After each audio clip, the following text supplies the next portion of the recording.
takes are everywhere, but they're often uninformed, and major news is biased. We've had enough of hot takes. We want informed takes. Join Kevin Briggins and Devin Smith as they have rational conversations about domestic politics, geopolitics, and military affairs. Things will get interesting as they bring in expert guests, even from across the aisle. Grab your favorite drink, get comfortable, and hop into the chat. It's time for Informed Takes.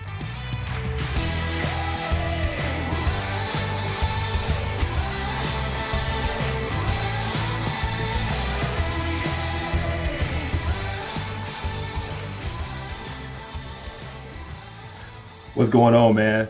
Hold What's up going one second. on? Hold What's up one going on? second. All I've got some good. sound issues. 1 second. Hope everybody out there is doing well. Hope There we go. Can you hear me? Yep, I got you now. All Now we're right, very good, very good. Man. Awesome. Man, if people only knew. I know, man. Hey, running a show is not easy.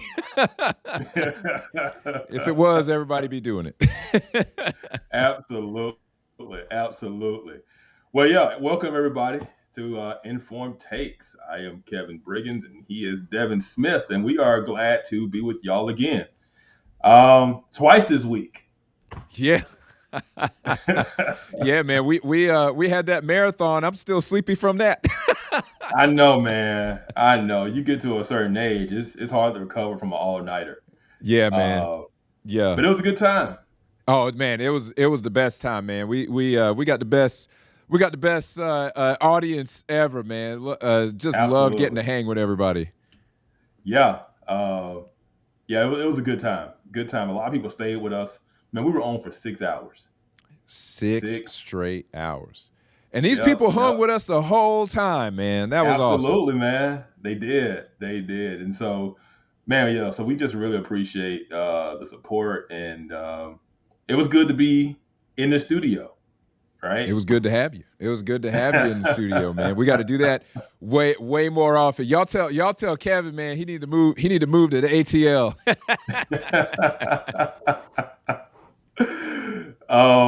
Well, we got to get a lot more viewers if that's going to happen. All right, so y'all better show up, man. I know, right? Like and subscribe. That's right. Because, man. But no, Tuesday night, man, was awesome. It was a good time to be in Atlanta. The election coverage, the guests we had on, Liam, producing. Crushed it. Yeah. Shout out to Liam, man. Dude's just off the chain, man. This dude's awesome. Yeah, and it's funny because people behind the scenes, people, just watching don't know that he was behind the scenes going, hey, go to Michigan. Hey, go to Wisconsin. Zoom in on the counties. Look at the Senate race. Like, he was just... Yeah, he was on directed. it, man. Yeah, he was on it. It was fantastic. And for those who don't know, like Liam is only 18, man. This dude is sharp as a tack, only 18 years old. Yeah. Bright future ahead of that guy. Yep, absolutely. All right, man. So Tuesday night, we have gotten through the election of 2024. The night we were all waiting on, and it did not disappoint. So what's your overall takeaways, man? So, I started as we were getting closer to the night itself. I just started to get this feeling. Just based off of what I was seeing. Mm-hmm. I was seeing the enthusiasm for Trump really across demographics. That was the other thing that was getting me. More than any other election in history, or any other election that I've ever witnessed, that I've ever paid attention to, I saw black folks, out there in public, loud and proud, like, yo, I'm voting for Trump. And I was like, I've never seen anything like this before for a Republican, especially not Trump. And you saw the excitement around him being on Rogan. You saw him showing up on different podcasts, and the reaction that that people got, and the other signals that I was getting is, I'm a political junkie. I subscribe to to various things. I'm looking at the news, and you're seeing these headlines. You're seeing headlines from people who are being honest about it and who have connections, and they're basically like, the Harris-Walz campaign is freaking out right now. The numbers that they're seeing internally, they're not happy. And so I started to get this sense. I said, I bet you that the polls are dead wrong, that this is not going to be close. This is going to be a blowout. She's going to get destroyed. And that's exactly what it turned out to be. It's like, I started thinking that to myself like a couple days before. I was like, this isn't going to be close. She's going to get destroyed. And that's exactly what happened. Yeah. And this thing, I don't think the polls were necessarily wrong in terms of the polls always show, I'll say this. She was clearly polling way behind where Biden was and where Hillary was, right? Yeah. So the polls did not show her doing well. So the fact that the polls were like, no, she's up a point, or Trump's up a point, or they're even, that was not boding well for her, because what has happened over the past is Trump has always surged on election day. So if you're going to beat Trump, you got to have a lead. You got to have a 5-point lead, a 6-point lead, a 7-point lead in that state, and then hope you hold on at the end. The fact that she was going in tied or down a point or up a point, I was like, this election's not going to be close, because she's not polling way strong enough to beat Trump on election day, because Trump always outdoes his polling numbers, And so that's why I was calling a blowout. And I kept telling everybody, we're going to know that night. I didn't think it was going to be close enough for us to be on the edge of waiting a week. And no, this is not going to be close, because she was polling too even with him, And so, and that's how it played out. And all those polls that came out, like the Iowa poll that said she was up 3 points, and they got a chance to flip Florida. We knew those were lies. We knew it. Those are such outliers and anomalies. Such out. Put like this. That woman came out and said that she was up 3 points in Iowa. She lost Iowa by 14 points. Yeah. Like, that's how bad they were. And I had said from day one that it appeared to me as if they were pitting out poll numbers that made her appear more favorable than she was, because it just didn't make sense to me. The moment she went from being the most unpopular vice president we've ever had on a ticket that was losing big time. They moved her to the top of the ticket, and then they automatically started talking about how she closed the gap. Like, automatically, she hadn't said nothing. She ain't put out no new policy. She had just moving her to the top of the ticket, and she closed the gap with Trump. And I was like, I'm not buying it.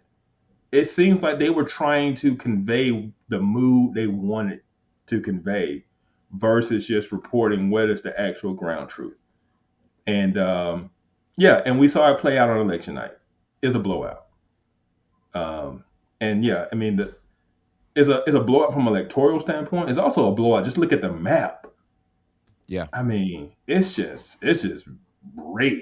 Yeah, it was brutal. I mean, I think, I think that one of the things that I just kind of realized as the night went on was just people weren't buying it, man. People weren't buying the messaging, and rightfully so.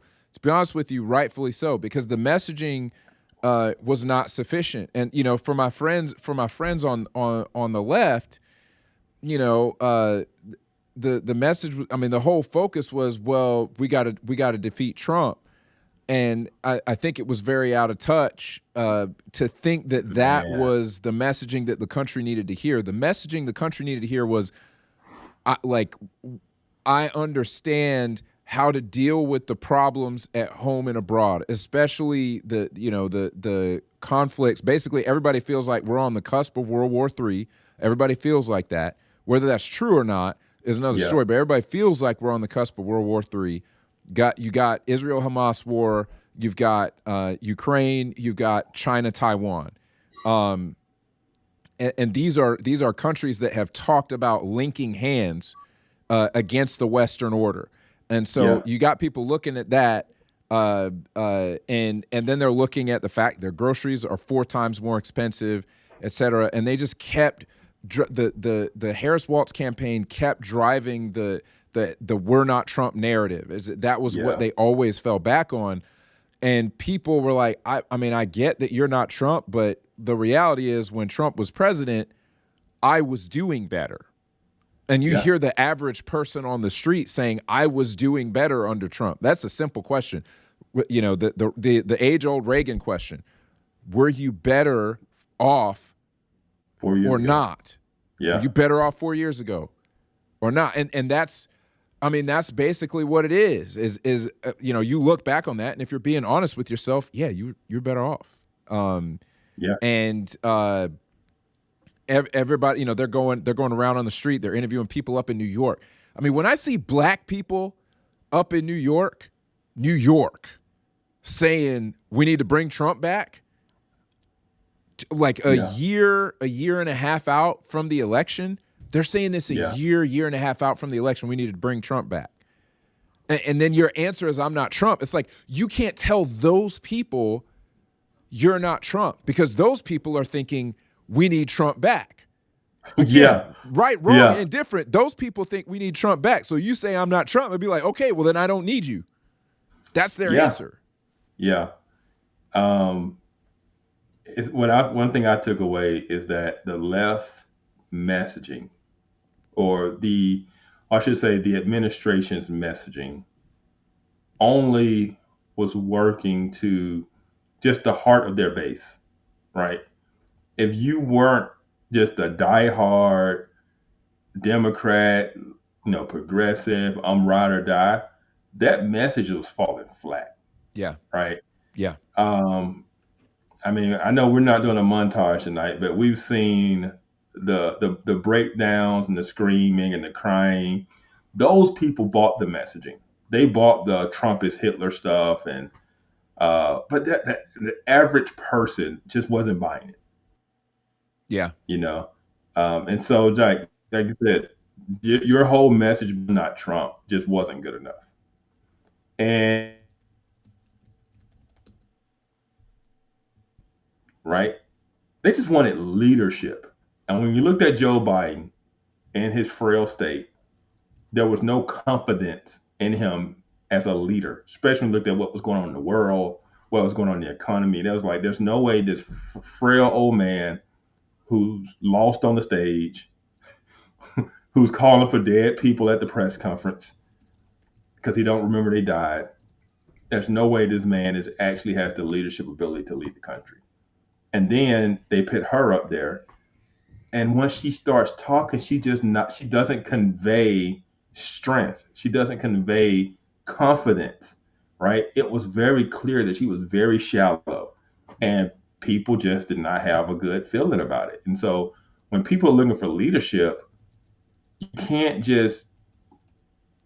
rely on identity politics at that point, because people want some substance, people want some assurance, and just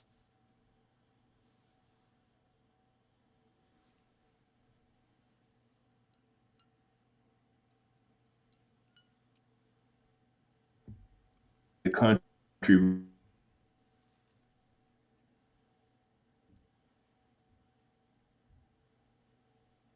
Uh-oh. I think you're breaking up, Kev. We're losing you. There was also some very interesting responses. So I'm kind of interested in what have you seen out there from the right? How has the political right responded to you? What's been the So that's interesting. So basically, the what I've seen from folks on the right has been, I mean, obviously everybody's elated, right? Everybody's elated that this is how it went down. The interesting thing uh, that I've seen was just basically like, all right, we can breathe now. I've seen so many people basically they were concerned that we were going to have another 4 years of what we had, and they were worried that they were basically just going to have to they were going to have to figure something else out. And I can say, as as a business owner, yeah, I mean it's been a tough couple years in business, and a lot of people basically acknowledging that. I've seen my clients acknowledging that it's been a difficult economic climate, and so many people were elated. The other thing is just you know being kind of taken aback at the response of the left. Um, it just seems kind of outsized, and that's one of the things that I'm still kind of grappling with, is that all the screaming and whatnot doesn't make a lot of sense, given that it's like, hey, this ain't the first time that he's been president, so why are you reacting this way, when it's not like this is the first time? And so people thinking like, oh, I'm not. I've seen videos where people are talking about, oh, I'm not going to be able to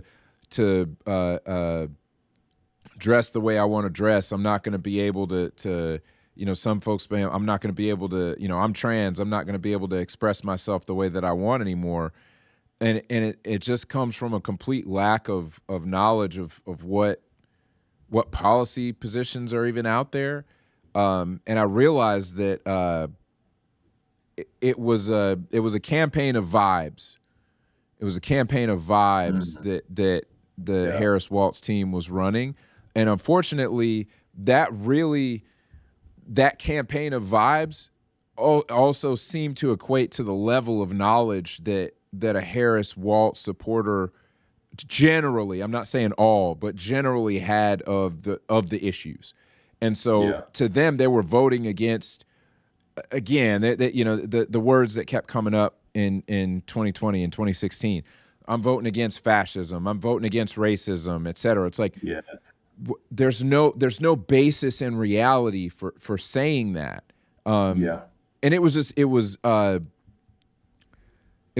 of the things that I had resolved, right? Like, we're getting ready to go in the studio and all that stuff. And I had resolved that night, my faith is in Jesus Christ. My faith is not in the government.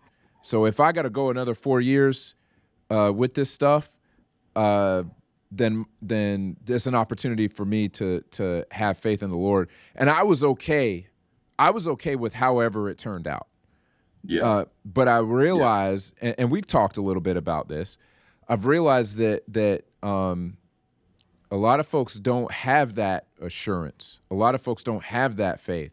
And so for them, this is, this is politics, this is their religion. Yeah.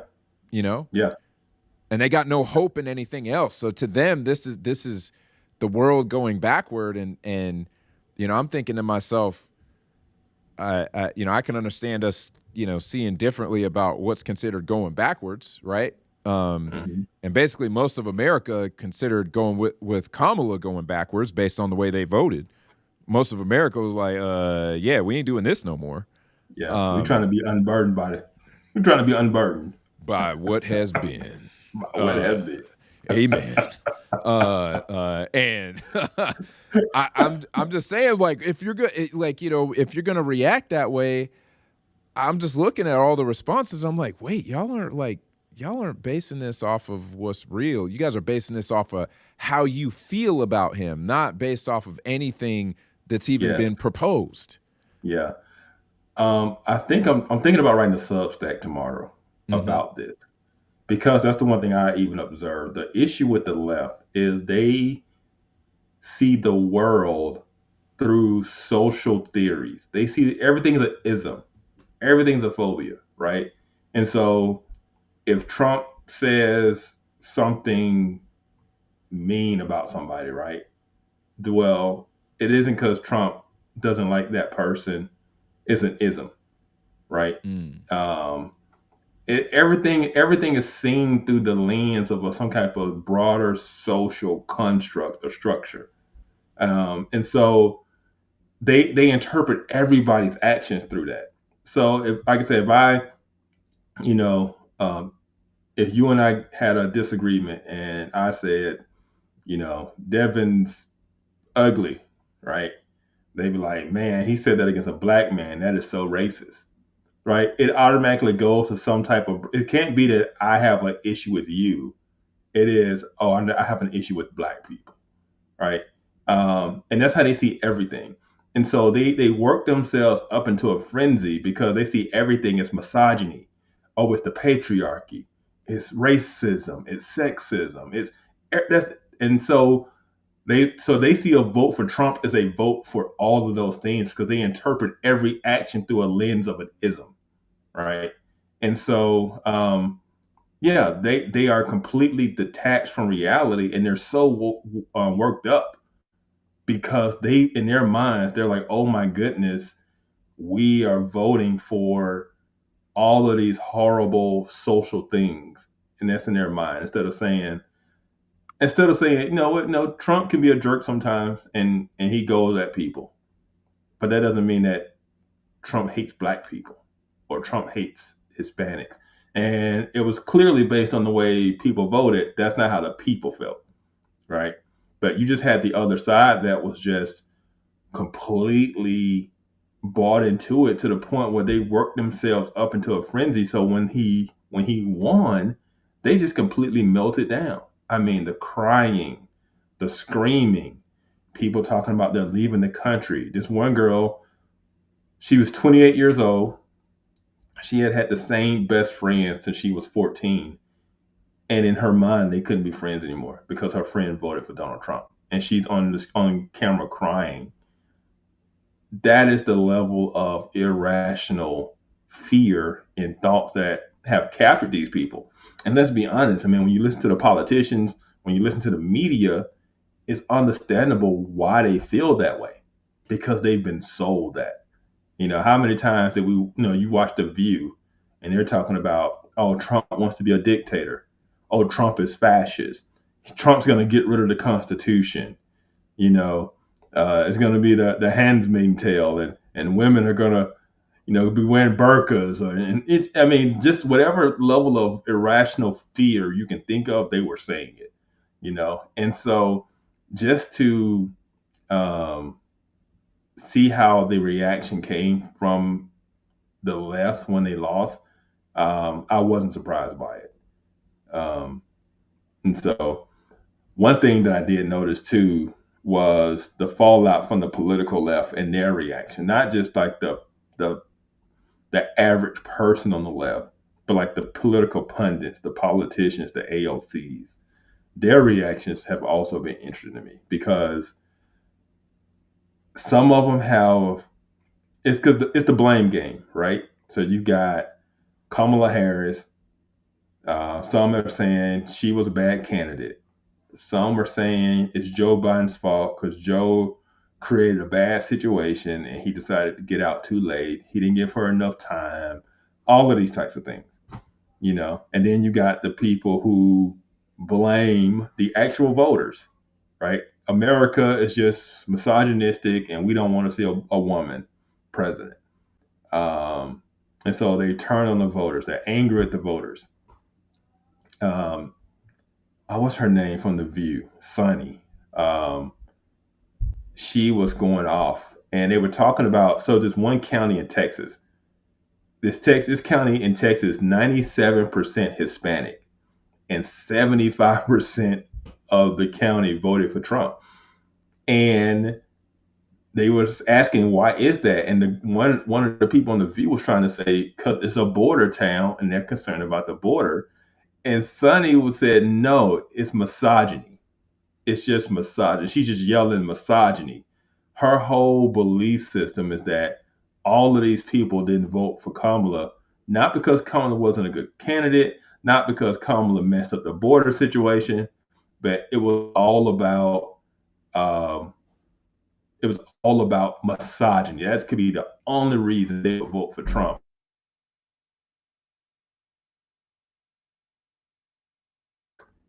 Um, yeah, yeah, it definitely it just taints the way they see everything.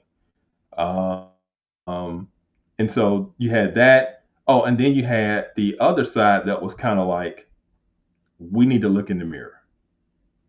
You know, this election was a referendum on us. We failed. One CNN analyst, she said, we are not the party of common sense, right? She was talking about the Democrats. She was saying, we got to stop putting our pronouns in our bios. She was like, we got to just stop being crazy. Stop using Latin X instead of Latino, you know? And yeah, so it was interesting to see the various different responses for all of from just the various different people on the Democrat side and how they're responding to this. Hey Matt, appreciate you. Appreciate you. Welcome, man. Glad you're Welcome. checking it out. Thanks. Absolutely. Yeah, so this is what, episode 4? Yeah, man. Yeah. Episode 4 for us. Yeah. Um, and so yeah, we hope to keep getting it better, keep improving it. So yeah, we appreciate you being with us. Like, subscribe, and share. Spread the word. Yes, sir. Yes, sir. Yeah. Appreciate you, Matt. Um, Yeah. yeah, man, it was interesting. So I was listening to Eric Erickson this morning while I was on the way to a conference, and he was talking about, because he actually is connected to people who are operatives within the DNC, people who are actually were involved in the Harris Walz campaign, et cetera, and so he keeps connections. So he was getting information before news people were getting information. I didn't know this the night of, and if I had been, from now on, I know that I need to keep Eric Erickson. I need to keep his stuff up. In 4 years, remember that. That's right. Yeah. In 2 years, when we have 2 midterms, years, midterms. Yeah. when we do our midterm live stream,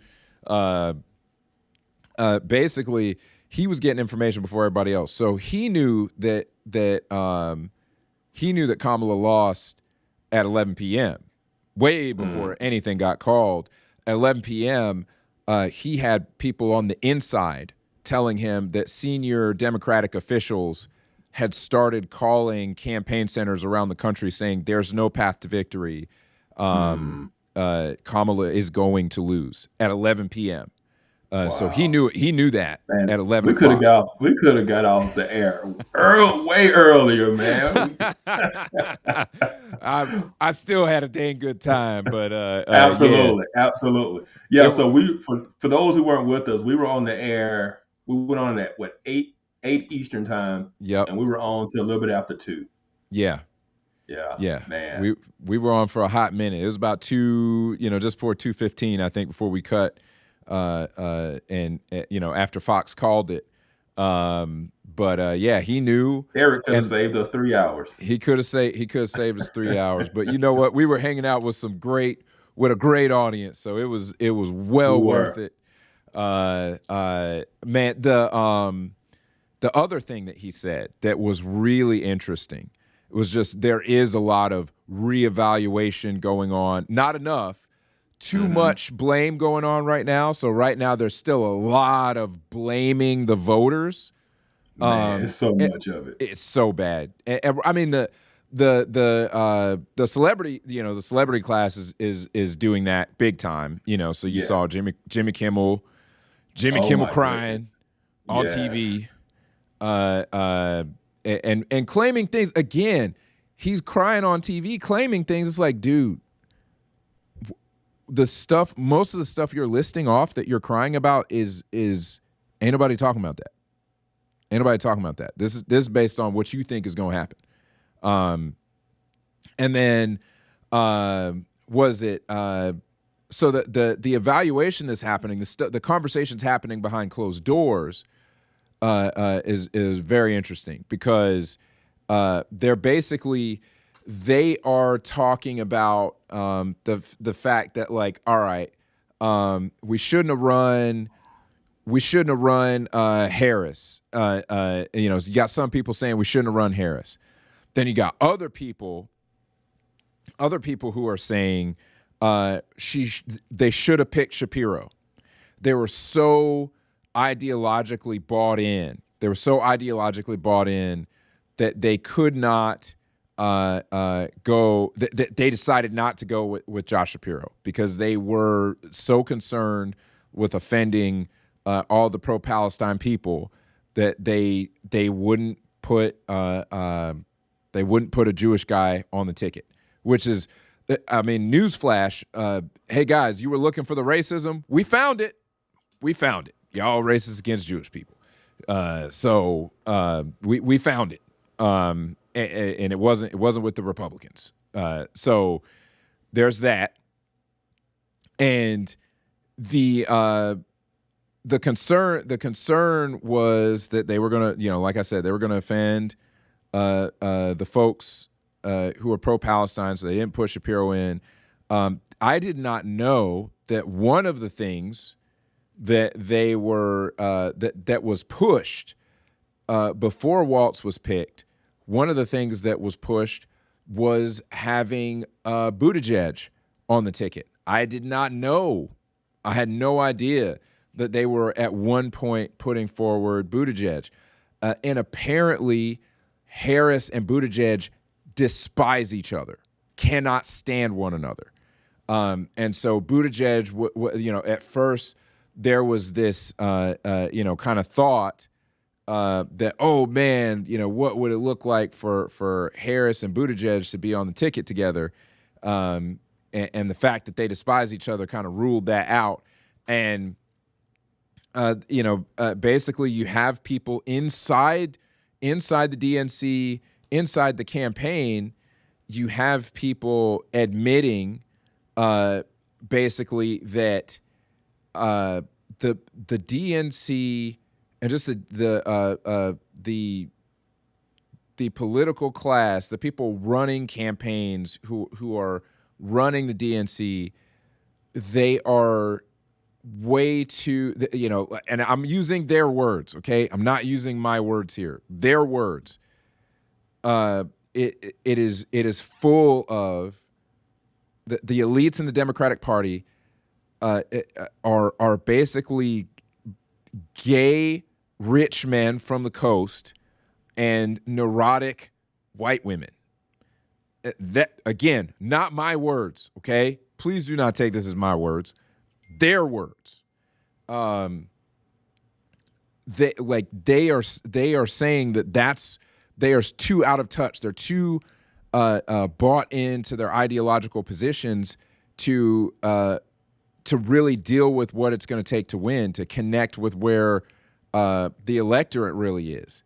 And so that they have problems right now. They have a lot of problems with being able to actually take real stock of how they need to retool. And they're in a rough spot. So that it's probably going to take a minute for them to really accept that the Democratic Party is in rough shape and they're going to have to change. But that's the stuff that I've been hearing. And folks, I think Kevin's having some connection problems, so we'll get Kevin back as soon as we can here. If you're out in the stream, let us know where you're watching from.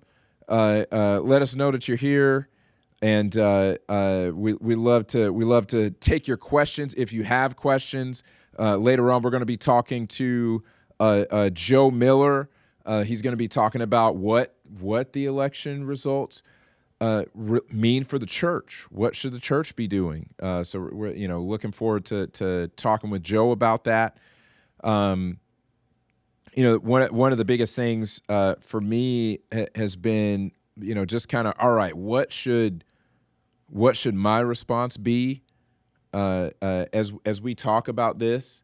um, the I have kind of oscillated between, all right, I need to figure out how to talk about this in a way that is not going to be offensive, and try to figure out a way to not be offensive. And to me, where I kind of landed on, I've kind of landed on, all right, I should not be I should not be a jerk. I shouldn't rub salt in anybody's wounds. I'm not going to do that. I'm not going to rub salt in anybody's wounds. However, I am not going to I'm not going to go out of my way to placate. So that's kind of where I landed. I'm not going out of my way to placate folks and to act like, all right, we're I gotta act like I gotta both sides this thing. I gotta be, try to be like as soft-footed on this as possible, all that stuff. Where I've landed is, I'm sorry. Some of the reaction here is completely irrational. 100% completely irrational. And I am done playing the game. I'm done with the polite fiction. That's one thing I heard. I heard a gay man actually use that language to describe the whole trans movement. And he said, hey, it's time to be done with the polite fiction. They're ruining the LGBT movement. We all knew that this was crazy. And I'm using that language for trying to pretend like Trump derangement syndrome is not completely divorced from reality. I'm sorry. You're not dealing with the fascist. You're not. The people who are the fascists are the ones who censored. The people who are the fascists are the ones who have weaponized the government to try to get people removed from things, to try to prosecute, etc. If you look at it, you're accusing Trump of being a fascist. You're accusing the right of being fascist. But I mean, we haven't prosecuted. I mean, Trump had every right to prosecute Hillary Clinton when he got in office in 2016. They had her cold. What she did was illegal. She paid a foreign national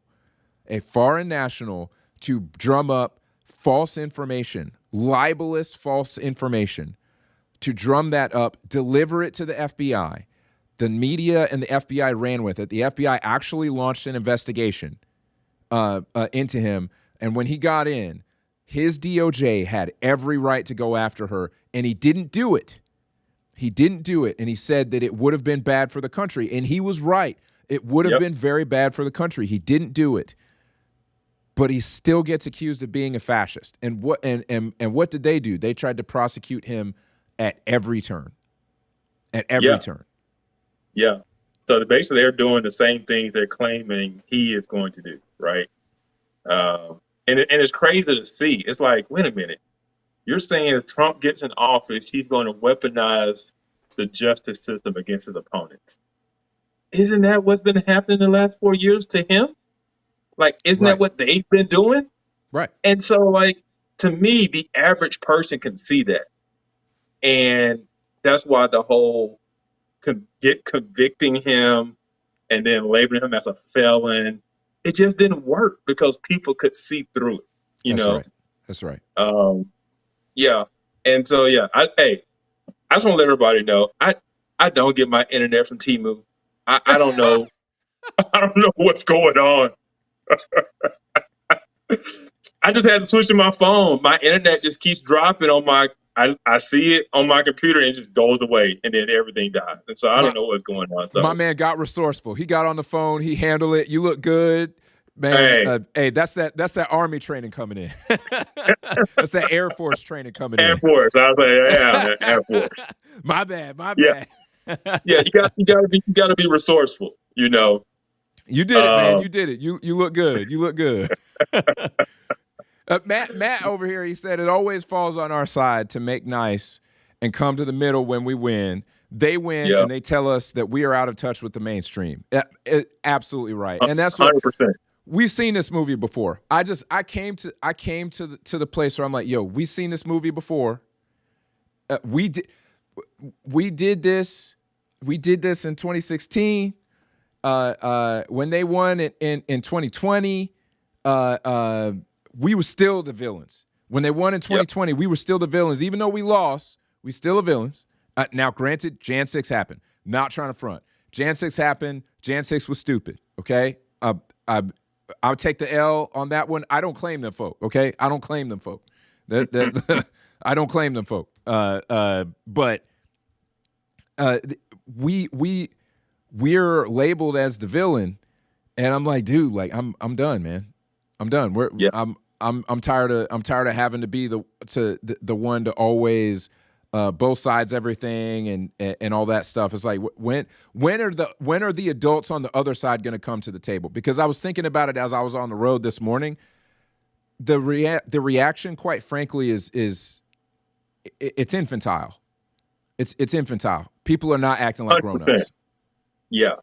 Yeah. I was watching some of the fallout, and man, and we can talk about it. Maybe it's another show. The effect a lot of this has on women, because a lot of these videos we see, these reaction videos, are women, right? And some of it is just so infantile. They're literally throwing tantrums, because of an election. I mean, crying, kicking, screaming. It is very, very infantile. But I'm curious about if the Democrat Party does not adjust its tactics, right? If they don't say, you know what, we need to look in the mirror and we need to change. But it seems like what they're doing right now, what most are doing, is doubling down. And that's where the blaming the voters is coming in, because they're saying we're not the problem, right? They're saying the voters are the problem. The voters are misogynistic. The voters are racist, right? And if they really believe that, then they're not going to change anything. They're not going to change their tactics. They're not going to change their positions. They're not going to come more to the center, which is what people are hoping. And then 4 years from now, they put up more of a moderate type deal. I don't know if they're capable of it. I really don't. That's the smart thing to do. I just don't know if they're capable of it, because they seem to be so entrenched in their ideology, and feel like they are right. And that's the thing about progressivism, right? It's hard to go back, right? They have to stay where they are. They have to keep pushing forward. As Kamala was saying, right? They got to keep fighting. And to come back towards the center in their minds will be to go backwards.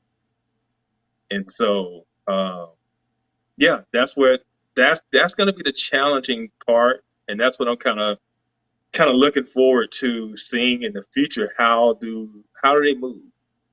But right now, I'm not too hopeful that they're going to come back to the center. Yeah. I think that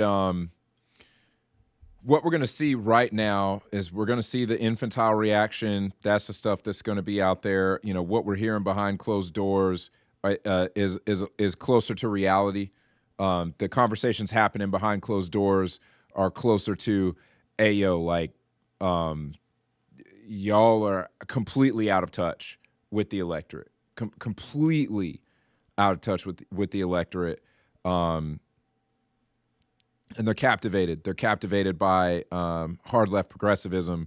So they know there are people who know. The question is, are there enough of them to really make change? And I'm frankly, I'm okay. I was like, don't change. I'm good with that. Don't stay the same. Keep doing what you're doing by all means. But I think that. I think it's going to take a lot of shakeup. What it takes for them to admit why they lost, it honestly takes them admitting that their positions are off. At least their positions are off from where America is, and I think that that's really where the freak out comes from. Is that they didn't realize that, like, yo, people ain't with you like you thought they were with you. Yeah. Yeah. And then two, I don't know that really means that they think that their positions are wrong. It's just, they're like, all right, we can't go as fast as we thought we could go. I think number two, them actually admitting that their positions are incorrect is far less likely. Yeah. I know you were on the road today. Did you get any of those graphics? Oh yeah. Yeah. We can take a look at them whenever you're ready. Okay. So yeah, let's dive into the demographics of how people voted in terms of race, gender. Yeah, there we go. And what's funny is now because I'm on my phone, I can't see it. Oh man. Okay. I mean, I see it. It's just so small. I can't read the writing. Word. But we know. No. But I mean, I have a general understanding of. I just don't know the numbers exactly, but I know I know 20% of black men voted for Trump. Yep. And I know 92% of black women voted for Kamala, I should say. Yeah. And so, but the stars of the night, though, were the Hispanics. Lord of mercy. Yeah. I mean, you want to talk about, so you had, we don't have the breakdown. We don't have the breakdown for men and women in each demographic in this graphic, but we've seen the other graphics. Okay. And so Latino men, 54% voted for Trump. But I mean, across the board, Latino men and women together, 46% of the Latino vote went to Trump. It's very, very interesting to see that the Asian vote, 39% went to Trump, and I need to go look up what that was before, because I bet you there was a big move. I know that every demographic moved more to the right. Yeah. How much, I don't know, but every demographic moved more to the right. And that should send a strong message. It should send a strong message. Whether the message is going to be received is a different question, but it should send a strong message. And that's one of the things, I want these ladies on The View. I want these ladies on The View to see that. Look at this, because this is not, they want to say it's racism, it's misogyny. Like, so you're basically saying that most of the country, not just white people, most of the country, period, regardless of what ethnicity they are, you're saying most of the country's racist, because he won the popular vote too. He won the popular vote. He won the electoral vote. So you're calling most of the country racist and sexist. That's what you're doing. Yeah. And think about it, all on the basis that they didn't vote for Kamala Harris. Right. And I'm over here. Y'all could have run somebody else, and y'all probably would have seen a different result. Y'all could have run somebody else and maybe seen a different result. I'm not necessarily saying they would have won, but it probably would have been a beatdown like that. No, just somebody that was competent. I read this one article, and it was talking about Democrats need to just admit that Kamala Harris was a bad candidate. And one of the lines in the article, it was saying the one job the president or presidential candidate has to be able to do, she couldn't do it, and that's speak. She just couldn't speak. She couldn't. Once she got away from the teleprompter and she was just on her own, the more she talked, the worse it got. And so that's the job, is to be a communicator, and she just wasn't good at it. And so she was a bad candidate, regardless of positions. Because let's say she had the greatest positions in the world. The way she communicated it just wasn't good enough. It was You know, terrible. it was terrible. And so, I mean, they just have to admit that. But yeah, to think that the whole country, every demographic, all of a sudden got more racist in 2024, you know, more racist in 2008, like we've gotten more racist, like that just doesn't add up. Yeah. That is a refusal to, look in the mirror and say, what are we doing wrong? That somebody who has all these charges against them, someone who was convicted of felony counts, someone who was impeached twice, someone who says things that aren't politically correct. How do we lose to him by these types of margins? We have to be doing something wrong. That's what a rational person would say. But we know that's not always the case. Especially when something like this is emotional, people tend to make emotional decisions and assessments. That's what we've been seeing. Matt here. So what is your take? Because we knew black men were going to vote more for Trump, and it was just a matter of what the numbers were going to be. Mm-hmm.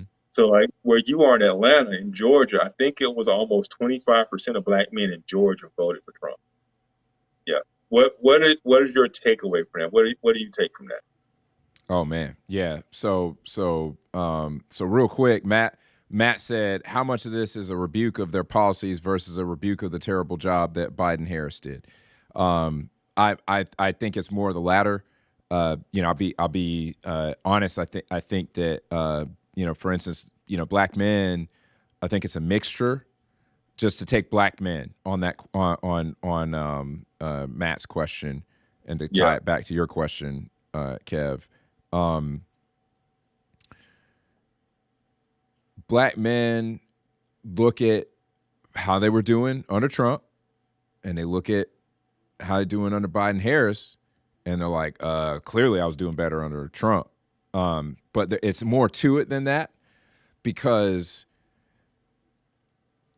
also there's a mentality. You also have to think the Biden-Harris administration was the peak of the sort of the manosphere movement, the Kevin Samuels, et cetera, is kind of the peak of that, because black men really got tired. They got tired of being told that they got to vote like a black woman.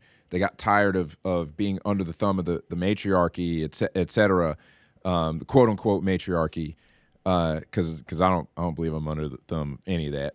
But there is a cultural pressure. There's definitely a cultural pressure. I just don't think it controls me. But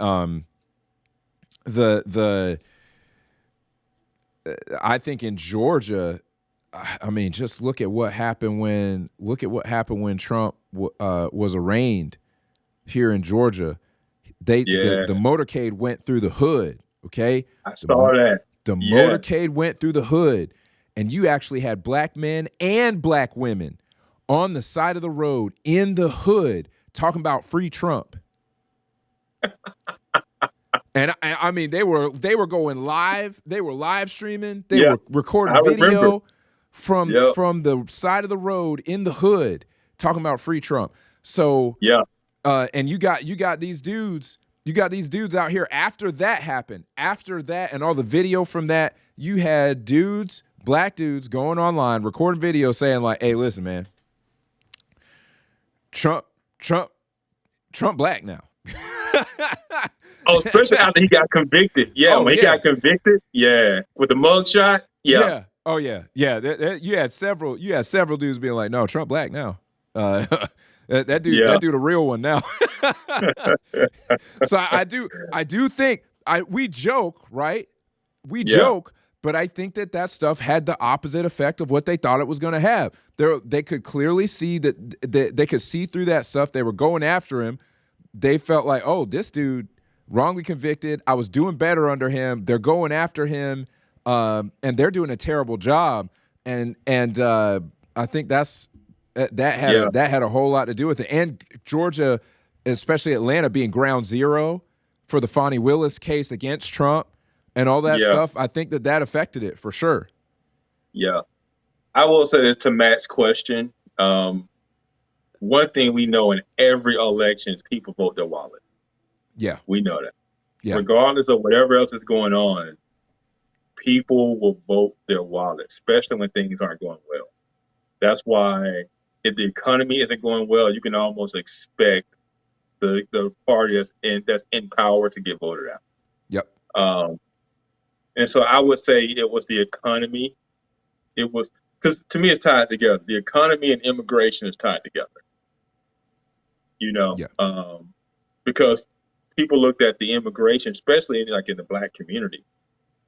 They saw resources going to immigrants,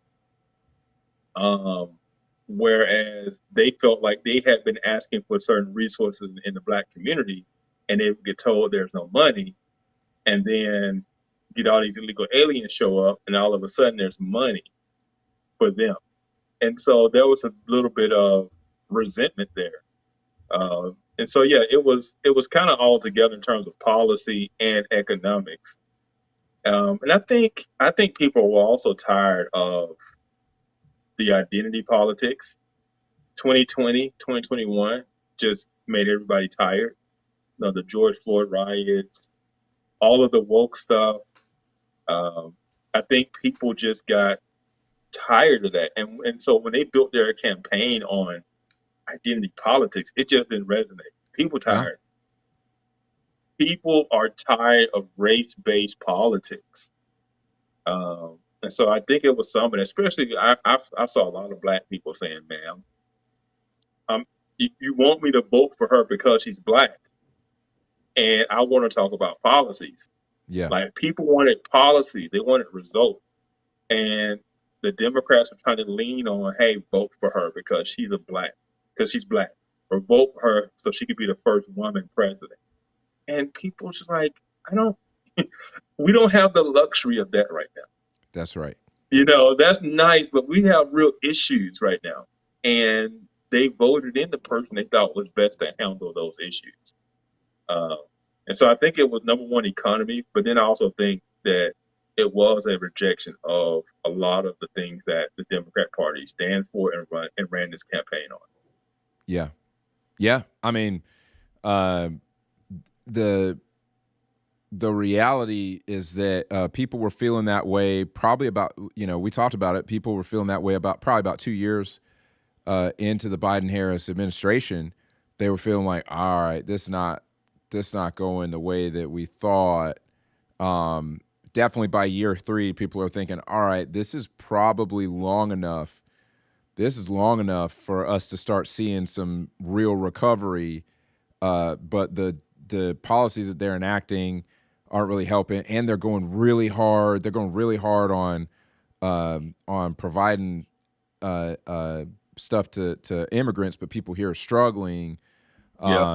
Illegal immigrants, mind you, because I don't think people have a problem. I generally don't think people have a problem with legal immigration. You do have some people who have a problem with that. Not trying to act like those people but not enough that's worth mentioning. Correct. That is not the majority of folks. The majority of folks have a problem when people come here illegally and then they get these benefits and it's like, I've been here. I've been struggling. Why don't I get this? Now, obviously I don't think that the government should be doing handouts like that, period. However, I acknowledge when you're looking at that, you're like, so what am I? You got people over here looking like, well, okay, so you don't care about me at all. And I mean, I'll never forget. It was an iconic video that a bunch of Black folks up in Chicago recorded and said, hey, they are out here giving all of this stuff, free stuff to illegal immigrants, and we're out here struggling. And they were like, hey, Trump, come to Chicago. We willing to talk. We ready to sit down. and talk. Mm. And that video went viral, of course. And I just think that they look straight past that. And I think that was they looked past a lot of signals. The signals were there, man.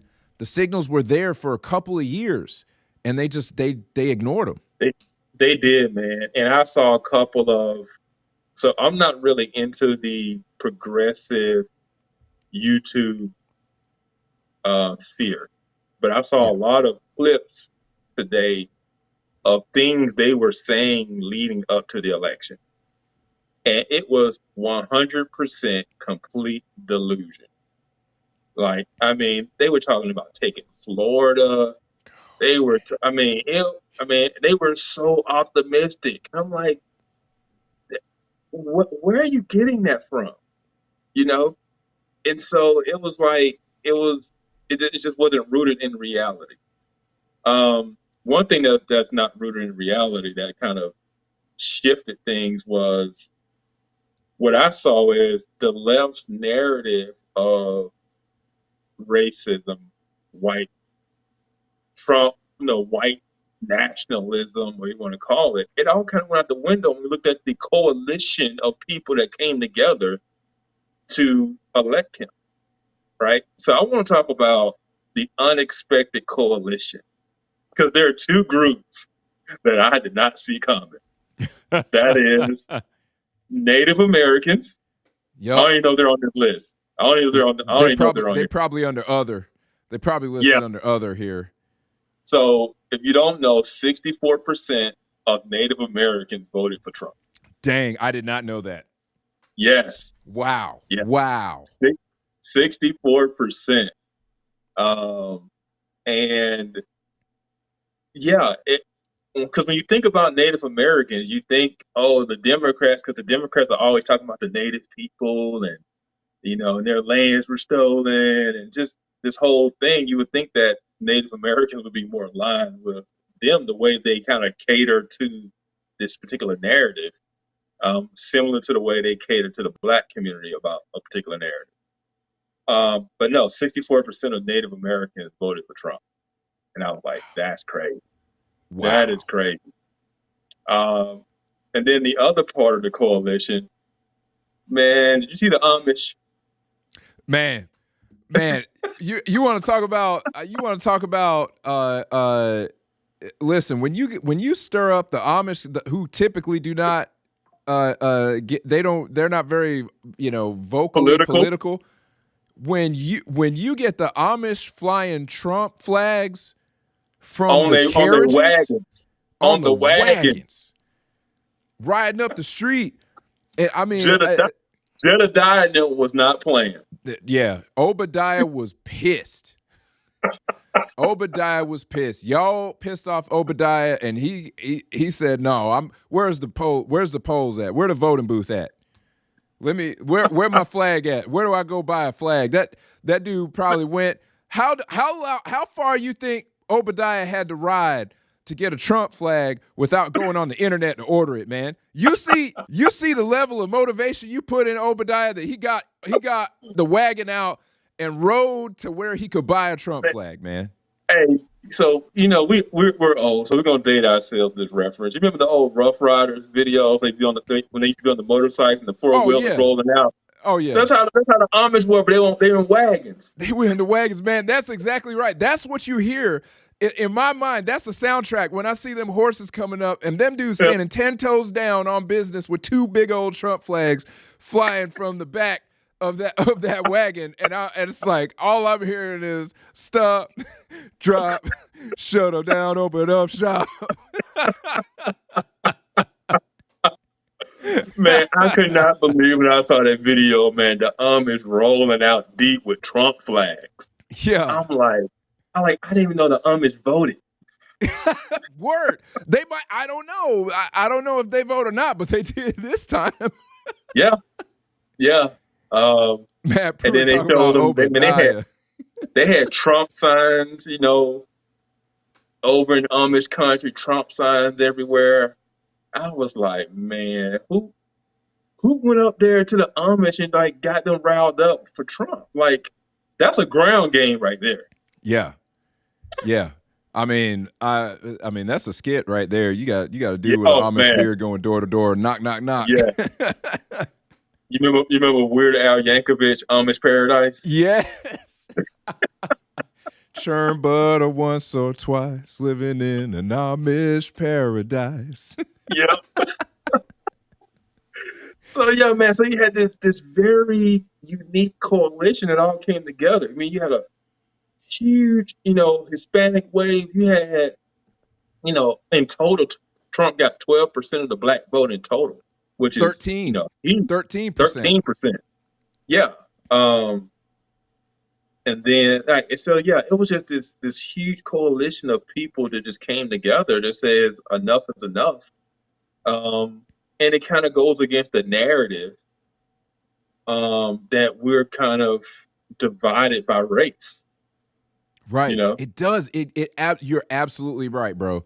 It does go against that narrative. And that's one of the things that I loved about this the most is that you had a multi-ethnic coalition across the entire country who yep, voted for him. Now, like, look, yes, we can look back at history. A lot of people will say that black folks voted for Republicans because the Republican Party used to be the party of the black man back in the day. There were times that black folks voted more for Democrats, when they thought it was going to improve their station. So black folks did, have switched over in the past. As true. So I say all that to say a multi-ethnic coalition doesn't necessarily mean that they like him. And that, okay, that's fine. However, if the dude really was racist, fascist, all that stuff, I don't think in 2024 that you get that multi-ethnic coalition. There are too many options on the table now. Like you hey ain't getting man, that coalition. AOC said that we are. Uh, how did she put it? Oh no, it was this one Washington Post reporter. She writes for the Washington Post. She's an MSNBC contributor, and she basically said we're in 1933. No, when Hitler came to power, that's the moment in time we're at. And AOC said something very similar to that sentiment, and it's Bro, like, are y'all not paying attention? Like, man. you have this multi-ethnic coalition come together to vote for this man across the entire nation, and your takeaway is 1933 Hitler. That Yeah. that's just tone. That's just tone deaf. You're not listening to the Yeah. people. Yeah. You know. That is what we call extra strength copium. Extra strength copium, man. Yep. I see you, Mike. I see you, My Mike. North Augusta, South appreciate you, Carolina. Mike. Man, Yep. okay, so we got a couple fire comments here Okay, what talking we about got? this that I got to bring up. So we got Claire. I want to go back to Claire real quick. Claire said, as a woman, I'm so tired of people saying vote for so-and-so because she's a woman. Maybe I'm Yes. sexist or something, but I will always vote on policy, not the sex of the candidate. Amen. Amen. Amen. No, you're not Amen, Claire. sexist. You're just smart. Thank you, Claire. And then we got Katie. Katie said they were blaming uneducated white women for Trump winning. She said, we educated ourselves for 8 years. We're highly educated. Amen. Absolutely. Oh, that was the other thing. It was the educated versus the uneducated vote. And there are Yes. actually people, people with college degrees tend to vote Democrat. And that was Yes. a huge divide. And the non-college graduate class, which is like the working class, voted heavily Republican. They went Yeah. heavily for Trump. And so we all know those with college degrees tend to think that they're better than everyone else, right? I'm more educated. I have a degree and whatever. And they look down on people who don't because they think those people are uneducated. But those people are typically are way smarter, have way more common sense, are way more knowledgeable on the issues than the people who are supposed, college graduates. They're in this like elite class. They live in this bubble world, and they see the world through all of this, social structure mumbo jumbo stuff because that's what they've been educated in. The farmer who is a third generation farmer in the middle of nowhere, Nebraska. That guy is way smarter and has way more life skills and knowledge and wisdom than someone who graduated from college.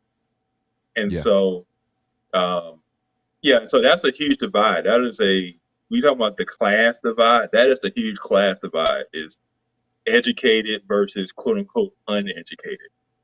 Yeah. I'm with you on, the problem often, and I love to learn, right? I love to learn.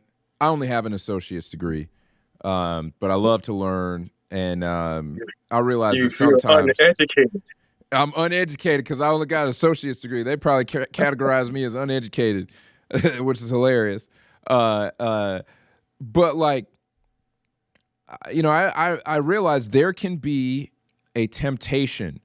There can be a temptation because I'll just go ahead and spit out the numbers here. Y'all can see them on the screen, but college graduate, folks who are college graduates, which means they have at least a 4-year degree, voted for Kamala 55% to 42% of people with a bachelor's degree voted for Trump. So I mean, you're talking about what, a 13-point spread there. You got a 13-point spread there. But I mean, still pretty. I mean, pretty decently even. I mean, 13 points obviously is a decent spread. And then you got a 14-point spread on folks with no college degree. 42% voted for Kamala. 56% voted for Trump. So it's almost completely reversed. Yes, it's basically the inverse. And it's interesting that is still not super far. It wasn't like an 80-20 sort of deal. Yeah. We're talking about 56-42, 55-42. But there can be a tendency when you start to get educated, you start to get exposed to theory of how to do things, or how things should be. You start to want to execute the theory perfectly, regardless of what you see in reality, because you can tend to start to believe, well, we're just not executing the theory properly. If we were, we would see the results, and it can take a long time for folks to acknowledge, like, hey, maybe the theory isn't all that. Maybe the theory isn't correct, and that means that you have to acknowledge, like, hey, I know I went and I studied this and spent all the time learning this and all this stuff, and it turns out that maybe it wasn't all that it was cracked up to be. Hey man, don't tell me that I got my degree in Black Indigenous Women Studies. I know what's going on. Oh man, I'll take a grande latte with 2 pumps.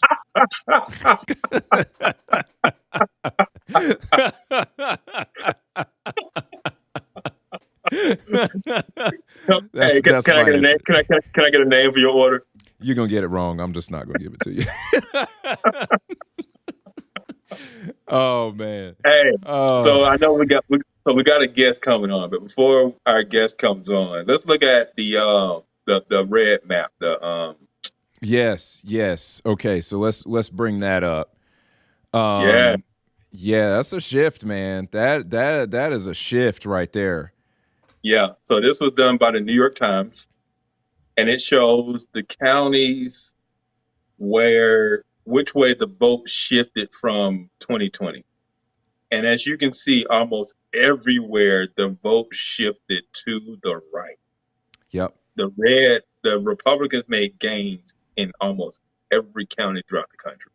Yeah, I mean, we're talking 3/4 of the country I mean, really more than that, because you're seeing more of a shift. Because if we talk about the Midwest, they were already the Republicans were already pretty strong there. So the Midwest got even more Republican than it already was. The blue wall, of course, did not get much more Republican, but because they couldn't get much more blue than they already were. So there's not a whole lot of movement there. But the rest of the country moved to Republican. But it was one I don't know if I don't think I sent it to you. But it's one of California, and it shows California by county. California had way more counties go red this time than they did in 2020. Wow. So even California itself went more red. Wow. Yeah. Trump closed. I mean, a lot of these places moved double digits to the right. Wow. Now, they already had some big gaps, like in New York, right? New York already had a huge gap. But in places like Brooklyn and Queens, Trump closed it by double digits, And so it's amazing to see this shift. The country really spoke out and said, enough is enough.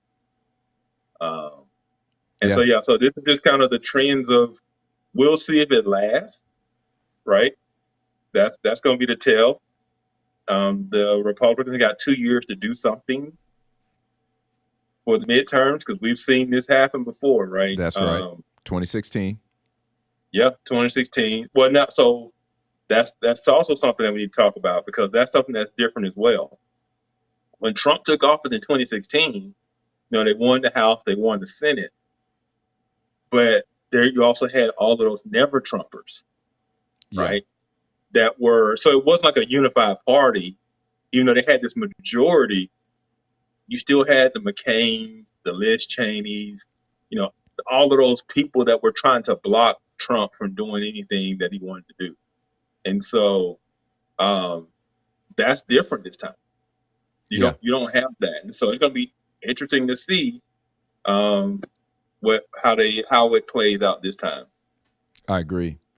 We got Mike here saying California, despite a years-long exodus, which is true, they ran out of U-Haul trucks, still 40% red. That also sends a message. California 40% red, even though they ran out of U-Hauls because of all the people moving out of Cali. I'm just saying that is also a big that's a rebuke, as we like to say in the church. Also, so you brought it up about the U-Hauls. With all the people moving, there's a 12-point electoral difference that's coming up from blue states to red states. So Texas, Florida, Tennessee, North Carolina, all these places are gaining electoral votes, and places like California are losing them. And so once they update from the population shifts, I think they said like Trump could have won the election without much of like the blue wall at all. Wow. Like, because you're talking about 12 electoral votes difference. And so it's going to be interesting to see which way, how this thing looks in the future. And if we continue on this pattern, because from my understanding, we've been on a leftward drift for a long time. Yeah. And so we'll see if this is a trend or if this is a blip. That is one of the things that I'm very interested in seeing myself, because I think you said it earlier. Matt pointed out, the question is this about policy, or is this about how bad of a job they did? And I think you nailed it. People are going to look at the wallet. They're going to pay attention to the wallet. I think that what is going to get votes is results. Are you getting results? And can you do that without a bunch of upheaval? And I think that if Republicans can deliver, because we already seen the markets go up just off of Trump getting elected. Same thing happened in 2016. Markets way up, all-time highs. If they can deliver, I think you got at least 8 years of Republican presidency if they deliver, because people will remember feeling broke. I think Yeah, it's going to stick with people for a while. yeah, yeah, absolutely. Um, is our guest on yet? He is on. He is on. Let's bring in our man Joe Miller. Let me get this queued up here. So Joe is going to be he's going to be talking with us. How's it going, Joe? He's going to be talking with us about what this means for the church, man. How you doing? Uh-oh. Oh, We we can't hear you. we can't hear you. Are you muted? There we go. Well, No, that was me. oh, no. Can't hear you. All right, Joe, if you talk, I'll read your lips and translate.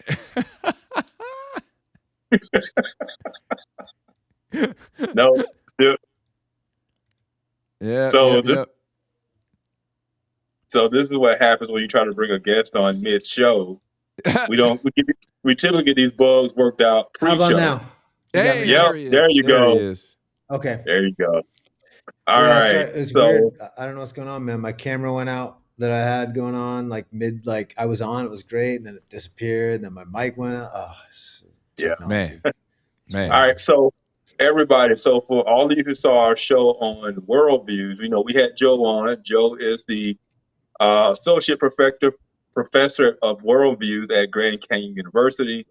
Uh, he is a man who is not in the uneducated category, and That's right. That's I do my right. best to average it out. yeah, yeah. And so, yeah, we just wanted to get on and get his perspective on election night, and just kind of dive into um, kind of what this means in terms of from a worldview and kind of like a church perspective, because that's kind of his expertise. So yeah, so first of all, how did you spend election night? Well, I watched for a while with my wife, and my sons were around, and we were kind of keeping track. My middle son, these last like 6 months, kind of really got interested in politics and kind of discovered all these little videos that are going around and stuff. So it was kind of interesting to see them get connected. But man, when it got about 10:30 my bedtime, I'm like, it'll be there tomorrow. I'll figure it out. I mean, it's going to take them forever anyway. And it actually got figured out faster than I thought. I was like thinking, we'll be here for about the next 3 weeks. But Yeah. I went to bed. I was like, I'll just be surprised in the morning. So that was about it for me. Yeah. Okay. America saved us from being in the studio for a month. We said we weren't leaving until we knew. Oh man, I did not want that. I've been surprised, man. Years ago I thought no matter who won this, there was going to be lot more violence from either side. I Mhm. wasn't depending on how it was, but I thought it was pretty likely, and so I'm happy to have been wrong in that. I don't even want to say prediction because I didn't want to say it publicly, but in that thought, that feeling that this is going to be ugly no matter what. So just thankful it didn't turn into that. Yeah. Yeah. Yeah. So we kind of gave our big takeaways. What are your big takeaways from this election? Well, on just a purely political side, there's no denying that Trump really pulled off the greatest political comeback of all time. Absolutely. The only time historically Grover Cleveland is the only other president to win 2 terms separated by another term. So that hasn't happened since the mid 1800s. So I mean, you're talking almost 130-ish, 40-ish years, something that kind of comeback hasn't happened. And I think the odds were far more stacked when you look at the media. And what is a Harris raised like $2 billion went into her campaign. Trump had nothing financially compared to that. Yeah.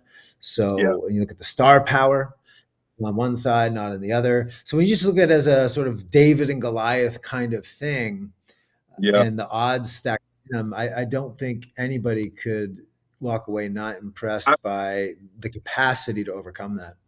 Yeah, I mean, you brought the celebrity thing. I just thought about it, man. Trump defeated Beyonce and Taylor Swift. Who? How is that possible? The Beehive and the Swifties.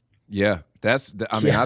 I thought that the Beehive, by itself was formidable, man. The Beehive by itself is not to be trifled with. But he beat the Beehive, he beat the Swifties, he beat George Clooney, he beat Robert De Niro, though that ain't hard these days. He beat all the Avengers. Trump beat all the Avengers, man. He whooped them all. I mean, they all assembled and had a call to support Kamala Harris, and he whooped all the Avengers, man.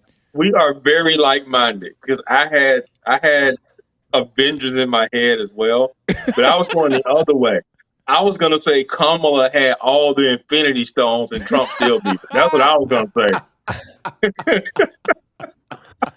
Oh man, that analogy could go interesting, because if we're going to destroy the Infinity Stones, how much do you have to, like how when the Hulk used it, his arm got withered, and maybe Yeah. there's an American lesson there that we've defeated him with the Infinity Stones, but how much have we deformed ourselves in the process? Oh man, Oh, that's really good because you're right, man. One of the things I've said many times is what is this going to do to the Republican Party? It's probably going to push the Republican Party left. And I think we're witnessing that. So that is one of the things that, as happy as I am that he won, I also have a bit of caution, and many real conservatives have a lot of caution because conservatism is being kind of traded for populism in the Republican Party, and the question is, what long-term effect is that going to have? Mm-hmm. Yeah, I think that's one of the takeaways for the church that in terms of the political side of what the church is that Trump's victory lets us know America. I mean, on the good news, it's not lost to progressive ideology. It seemed like it was overwhelmed because of the media, but America isn't lost to progressivism.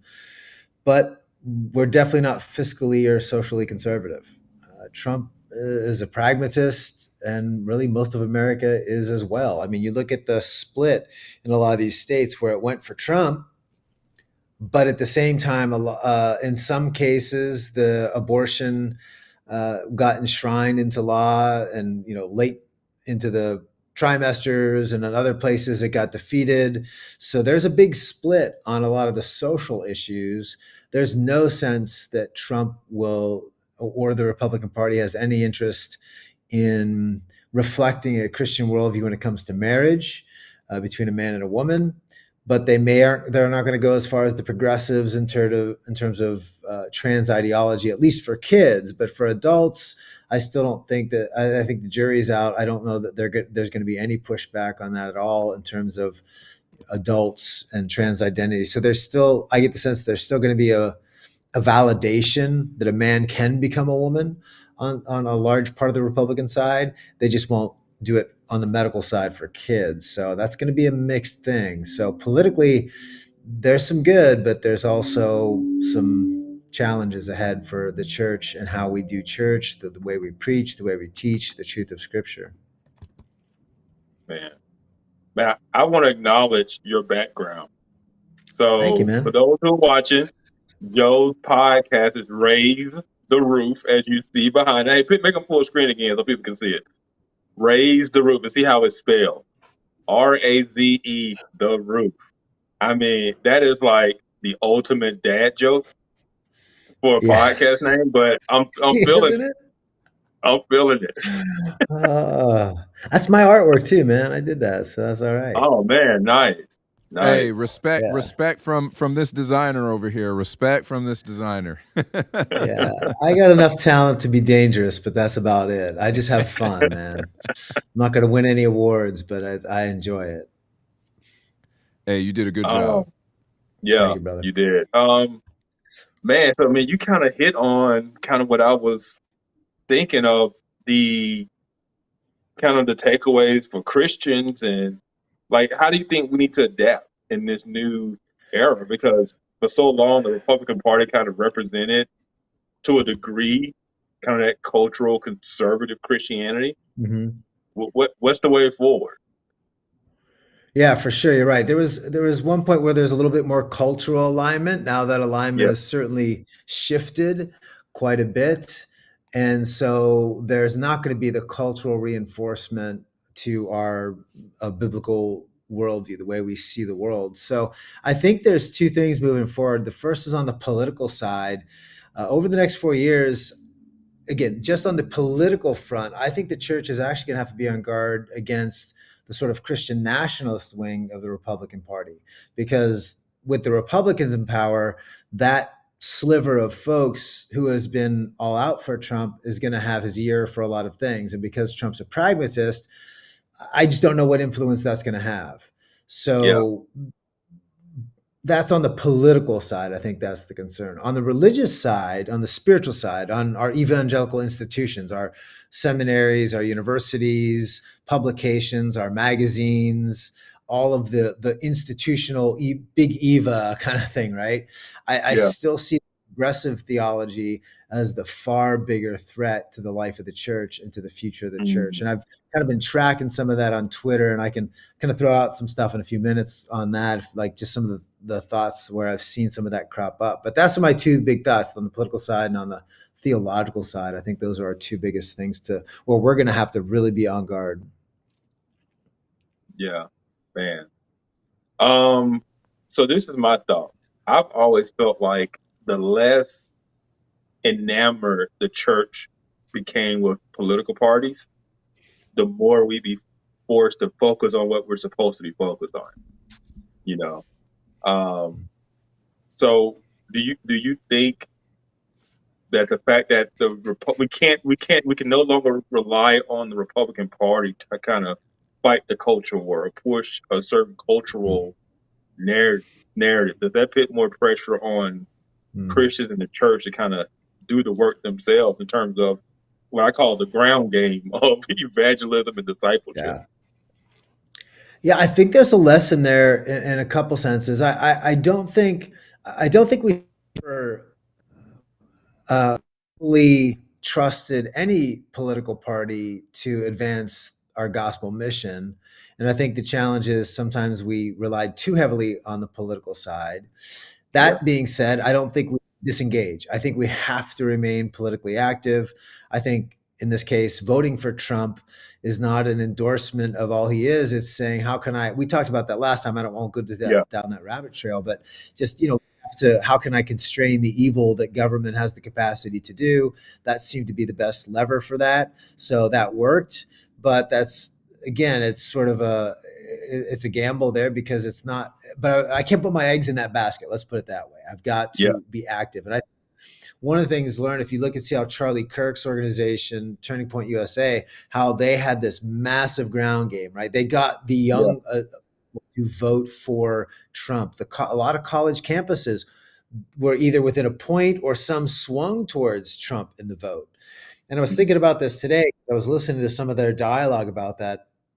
And my real thought was, this is for the church, man. We need to be on the campus. I work with an organization called Ratio Christi. We're trying to take back the campuses and put campus groups on there that will be vibrant, apologetically informed, have a passion gospel. We're trying to work with professors and faculty. How do we train them and educate them in a biblical worldview?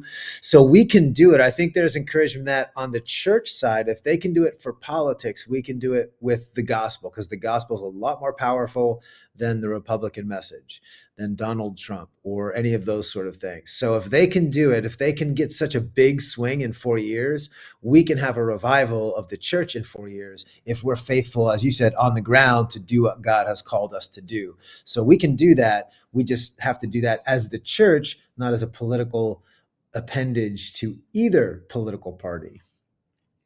yeah, yeah. Devin, you That's got really good. any thoughts? Do you want to jump in? Yeah. So I was just gonna say real quick, brother Daniel Tubaugh, we used to go to church together up in North Carolina. He said, "I heard something this week that resonated. Wrong messenger, but right message. America got to the point where the message was more important." And I think that's right. Essentially, Yeah, that anybody that thinks that America is all of a sudden enamored with Trump forgot 2020. Like, so I think that I think you're absolutely right, though, Joe and Daniel. Thank you for that comment and for being on. I think you're absolutely right that we got to watch out for the Christian nationalist wing, because you're right. They're all in, and Trump's pragmatism, unfortunately, could cause him to try to listen to them because he loves being loved. And so that's going to be interesting. I've seen it become more and more of a problem over the last year or so. It is a movement that's growing in number and growing in vocalness. And so that is something we're going to have to protect against. And I absolutely agree with you that we have an opportunity here as a church, talking about Christians here, have an opportunity over the next 4 years to really preach the gospel, to hold the truth, to not be soft about it, and to call balls and strikes from the pulpit. We have to call balls and strikes. People who are going to hear the message want the truth. The people who aren't going to hear the message don't want the truth. So, that is what it is. I mean, as Christ said, my sheep hear my voice, and I know them, and they follow me. So if churches will stop trying to appeal to folks who do not want to hear the truth, to stop trying to be all things to all people in the wrong way. As Paul said, he tries to be all things to all people so that he might by all means save some. He's not talking about abandoning or sacrificing the truth. If the church will stop sacrificing the truth, I think that we will see gains for the church's influence over the culture, which historically has been good across the world. That we may have some folks who are watching who say, like, I don't care about Christian influence over the culture, or I don't think that Christian influence over the culture is a good thing. Historians, even atheist historians, would disagree. A lot of the rights that you enjoy today are because of Christian movements, emphatically unadulterated Christian movements that started overseas and affected those who came over here to start this country. Yeah. And I'll say this Absolutely. too for our non-Christian listeners who kind of may be a little confused on that. Think about it like this. Christianity is the guardrails that make liberalism work, right? Because liberalism without Christianity just goes to wokeness. It just goes so far because there are no boundaries, right? And so the idea of the individual can go so far to where it becomes toxic, it becomes irrational, right? And so when you don't have that moral framework or those guardrails to which whether you're left or right limits, we can get off track, and that's how we've gotten off track. Is because we've abandoned the guardrails. Yeah. Yeah, I saw that. I'm glad you put that up, Devin. By the way, that comment from Matt, I was just reading that when you popped that up. That he's talking about the culture is going to be full of hurting people, and I think this is where the gospel has opportunity, because the progressive woke mindset is leaving so many damaged human beings. There are students I had a student that couldn't come to class because they were afraid for their safety to come onto campus, because at GCU there was a big bunch of people celebrating Trump the other night. So they felt a threat to their safety. They felt threatened being in my classroom. And I don't even talk. It has nothing to do with politics. Anything we talk about. But I've heard from other folks that they've heard that, very small scale for us. But there's certainly a mental fragility that's bred into the progressive mindset. And, when you were talking about how saying the church has a chance to counter that, prepare for that, the problem is people have a church churches to choose from: Orthodox Church or progressive Christianity, progressive Christianity, progressive theology, which that's why I think on the religious side, that's even our greater threat, because we can say, okay, I'm separating myself from the Republicans in this way, or I oppose Trump in this, or we can do that. But how do you say, oh no, I'm the real church, they're not the real church? That gets so difficult for people to figure out, because then it just sounds like bickering and infighting. But progressive theology breeds clear hatred within the body. Let me share this with you, because I saw this today, just a bunch of hours ago. And there's a guy named John Pavlovich. I'm not going to say his name right. He's the author of a book called "If God is Love, Don't Be a Jerk." All right, that sounds good, right? Let's do that. Here's his post on X. I will never forgive my family members and former friends for voting for him. Never. That's it. I'll never forgive you if you did this thing that I don't want you to do. And this is the guy that's saying, hey, we need to love. Love needs to be the center. Jesus talked about this, the Olivet Discourse, Matthew 24. Jesus warns that that in the end, the heart of the believer will grow cold, and will be, child will betray parent, and it's just our love for one another is going to fade. And that's, I think, where we see happening within the culture, within the church. And I think that's harder to solve, right? I think that, it's because that's not about political philosophy. That's not about Trump or Harris or anything else. It's between a radically unchristian worldview progressive Christians have taken on and adopted, that leads them to see Orthodox Christians with a biblical worldview as their enemy, as the enemy of Jesus, and as people that need to be despised and hated and put out. And that seems to be pretty consistent from a lot of published voice. I'm not just talking about random people on X. I'm talking about people that have had voices within the Christian sphere and who have published things and have resources behind them. And when you start saying stuff like that, I get concerned for the church. Absolutely. Yeah. Yeah. That is that's so well said. I think that you have a problem with this idea that we are, the mentality has snuck in, that we are fighting against flesh and blood. We forget the scriptures where Christ clearly said to us, you don't, through Paul, you're not wrestling against flesh and blood.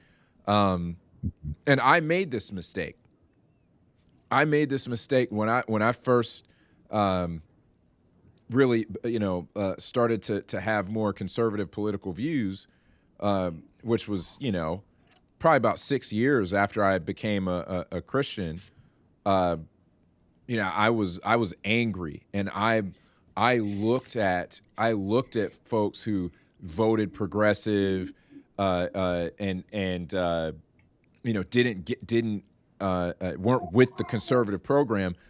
I had started to despise them in my heart, and I had to repent of that over the last several years. I realized, like, man, I've had the wrong attitude, and that's another reason why I think that with this election, I personally was able to be okay with whatever the outcome was, because the Lord had really worked on me over the last several years to repent of despising people, instead of trying to look and say, hey, but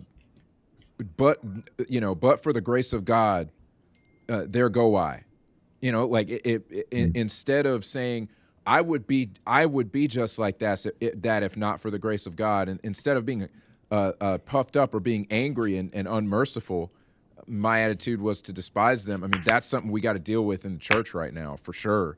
And I understand the sentiment, because I was there, right? Like, I committed the same sin, and we got to help those people to realize, like, no, you're not going to hate those people into the kingdom. That's for dang sure. Mm-hmm. Yeah. Yeah. I'm gonna get both of you guys' thoughts on this. Do you, do you believe this election was a referendum on identity politics? Do you think identity politics are dead? That's a good No, question. I don't think so at all. I don't think it is. I think there's a certain brand of identity politics that's going to struggle. Again, the radical gender ideological, the trans identity stuff. You even saw Harris shift away from being standing behind that because she realized that's not where the electorate was. So there are certain elements of that identity politics that they just went too far too progressive on.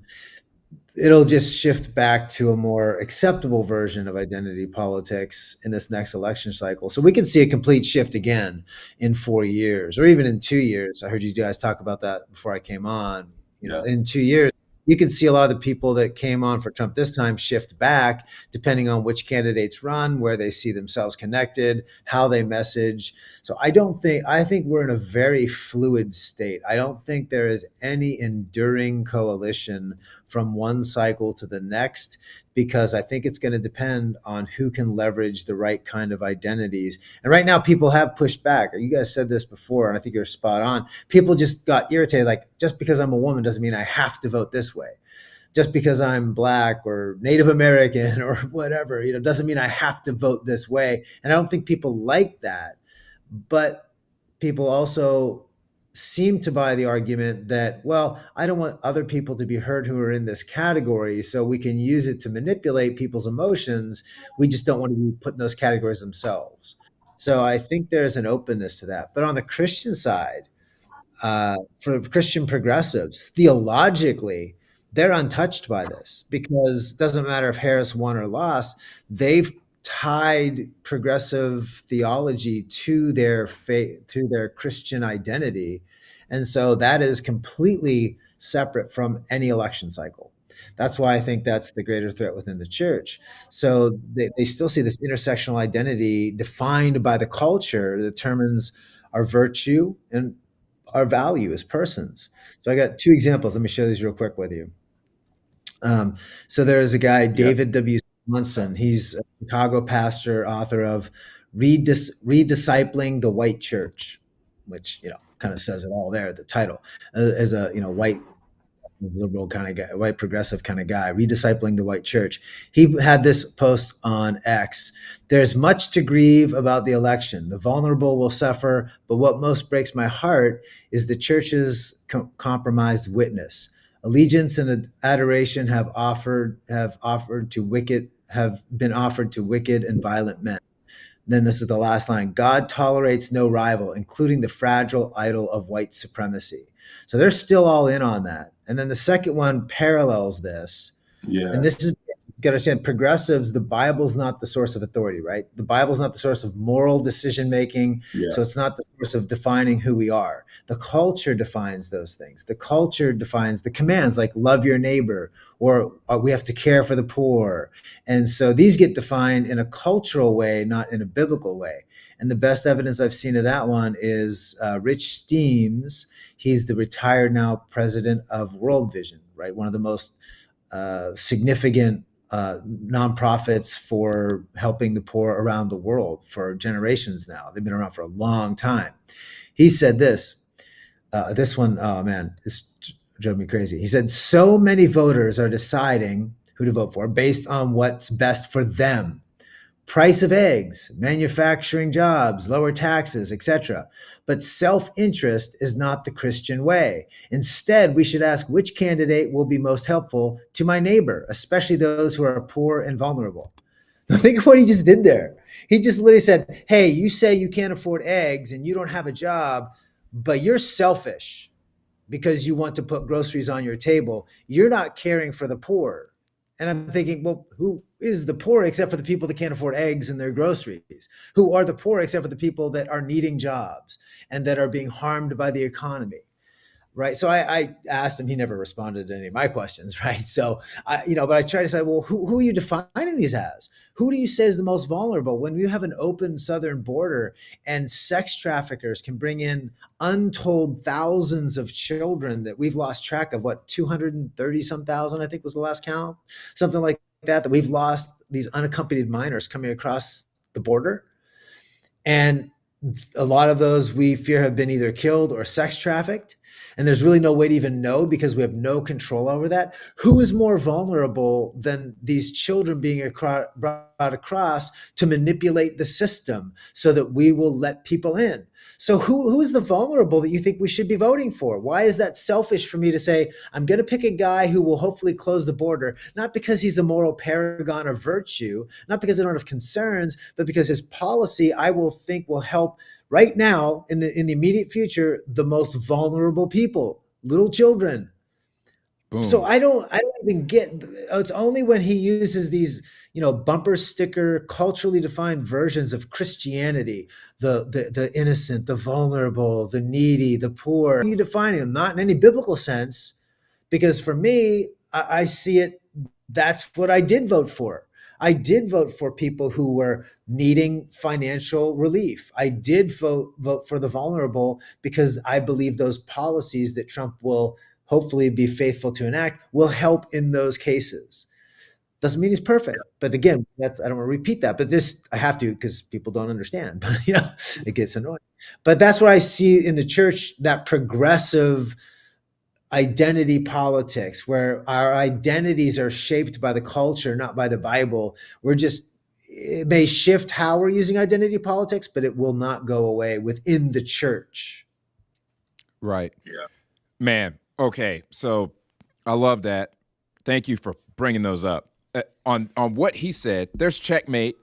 The way that you said it, there's checkmate on two fronts. I can answer that pretty easily. Okay. So they're talking about, voting for your self-interest is wrong. You should be voting for your neighbor's self-interest. Well, first of all, if I'm going to use your logic, I don't want their groceries to cost 4 times as much either. How about that? That's why I voted that way. Yeah. Case closed. Checkmate. Do you concede or not? The other thing is, okay, if you're gonna say that, like you said, Joe, who's the vulnerable? Because I'm looking at this, I actually think it's a problem for somebody who is sitting comfortable. Somebody who's sitting comfortable to vote for Harris when the rest of America is saying these policies don't work and my family is worse off. You're going to berate them. You're going to berate them because they want to be able to put food on the table. That's why they voted the way that they voted. They're worried about being able to put food on the table, but you're hammering them because they're self-interested. Easy to do while you are cold chilling and you ain't worried about where your groceries are going to come from. Really easy for you to do. He's retired. What does he care? He doesn't have to worry about his living. He's got his retirement. He's secure. And then he tells people because they're concerned about paying their bills that they don't count, that their interest in buying groceries is selfishness. I was appalled by that sort of thinking. And again, who's the most vulnerable? Think about whose policies will protect the children who right now can be socially, then chemically, then surgically transitioned because of this cultural mind virus of trans ideology. Harris would have full on given cultural license to that and legal license to advance that goal. She was quiet about it, but we know that she's committed to those things from her past actions. So, at least for Trump, again, I think on the adult side, I don't know that he's going to toe any line on that, but at least I believe on the child side, will align probably more where Europe is, where they've stopped allowing puberty blockers and they're not going to do the surgeries. Even secular Europe recognized there's no science behind this crazy ideology. So whose policies are going to protect the most vulnerable? Little 7-year-old children who are told that they're a boy because even though they're born biologically female, that they like to play baseball. Now they're a boy. And who's going to protect them? That's the most vulnerable, but certainly not progressive Christian ideology, apparently, because they can't see through their own blinders. I'm getting excited now. No, you're right. They also lack categories or understanding of categories, right? So take care of the most vulnerable. I I've always said this about progressive Christians. They try to outsource the Good Samaritan to the government, right? So they don't have to be the Good Samaritan. They just have to vote for the government to do it, you know? And so that's the biggest problem is instead of understanding that the government has a role of, you know, securing its borders, protecting its citizens. You know, there are things the government is responsible for, and then there are things that we are responsible for. They like to take the things that we're responsible for, like love your neighbor, go take care of your neighbor, and they like to outsource that to, oh no, that's the government, right? And so it's not on you to go and help your neighbor and feed your neighbor. No, you're going to vote for more food stamp programs, right? And they say, oh, that's me loving my neighbor. It's like, no, that's you voting for the government to take money from someone else to then go do the job that you're called to do, and it doesn't cost you anything, you know? That's right. Yeah. And so that's where they miss the mark. They take the words of Jesus that's supposed to be applied to them, and then they take them and brush them off and apply it to government. And so, and just basically wash their hands of any responsibility. And so, yeah, and that's where the disconnect comes from. They don't understand categories. The Good Samaritan is not smiling upon that. You know, they think that they're the Good Samaritan. That is not acting as the Good Samaritan did. Very well said, brother. A couple comments came through that I got to highlight real quick. Matt said, talking down to those who can't afford food, that's some white privilege right there. Boom! Mic drop. Mic drop. It's like, y'all want to accuse people of having white privilege. That's white privilege right there. If you guys want, if that exists, like, there it is. I don't think white privilege is a thing, but if it's a thing in your world, you got it. That would be it if that was it existed, right? Yeah. Right. Another one. Katie said exactly. The rich telling us we should vote against our morals is silly. And vote against us being able to pay our bills, right? Yeah. That's selfishness. Right. How dare you want to pay your bills? You're so selfish. Like, I'm sensitive to that because I know what it's like to not know how you're going to pay your bills. Like, been a business owner for the last 2 years, trusting the Lord for every dollar. Like, sometimes not knowing how we're going to pay this bill or that bill, or like having to tell my wife that like we can only afford to get like a little bit of groceries this time, and I'm trying to find some more contracts to get some stuff on the table. So when these people say stuff like that, I'm like, you can catch these hands, man. Like, that, it's really easy for you to say that from your position, man. I'm sorry. Like, I got zero patience for that. Yeah. It's just frustrating. It really is. This is perfect. I had a conversation today with a progressive friend of mine, supposed to be a pastor, and we were disagreeing. And of course, I go to Scripture because Scripture is clearly against what he's saying. And his response was, "The Bible is not the fourth person of the Trinity." In other words, the Bible isn't authoritative to him. Yeah. Oh my gosh. But of course, it's logically inconsistent, because how do you even know about the Trinity outside of the Bible? Like, that's chilling, it's just a way to pick and choose what you want without any authority. Because the Bible, because I have said, man, the Bible at the latest books are 2,000 years old, right? It ain't progressive. No. And so if you're trying to make Christianity line up with modern progressivism, you gotta just ignore like all of the Bible for the most part, And then that's how they do it. They just try to say it's not authoritative, and they just, like you said, culture is the authority. That's scary, honestly. His statement, I fear for his soul for him to say that. Absolutely. Yeah, I mean that is a chilling statement. That's kind of what my mind went to immediately. It's just like, hey man, if you can say that comfortably, I'm concerned for your relationship with the Lord. If you can Yeah. just say that without any fear, I would be terrified to say those words, Yeah. and what the But implications could be but for my salvation. yeah, but to Joe's point in all of this, those type of people aren't going to change in the next 4 years, right? Mhm. They're only going to double down uh, in this I guess leftist progressive movement ideology. Yeah. So I'm on my last leg, fellas. My internet's not working. My phone's about to die. So if we don't end the show now, y'all gonna have to end it with that. That's all I got to say. Because well, I've done all I could to make this thing work tonight. I'll say one last thing I'll say, and then let's give it to Joe for a final word. Is that I think that I think that we also have to get to a point of stop playing patty cake with with the quote unquote progressive church. I think that we got to start calling balls and strikes there. A lot of these folks who are denying the scriptures and therefore denying the faith, we need to stop calling them churches. We need to stop calling them Christians. Mm-hmm. Those people need to be dealt with as unbelievers who need the gospel. Yeah. Joe.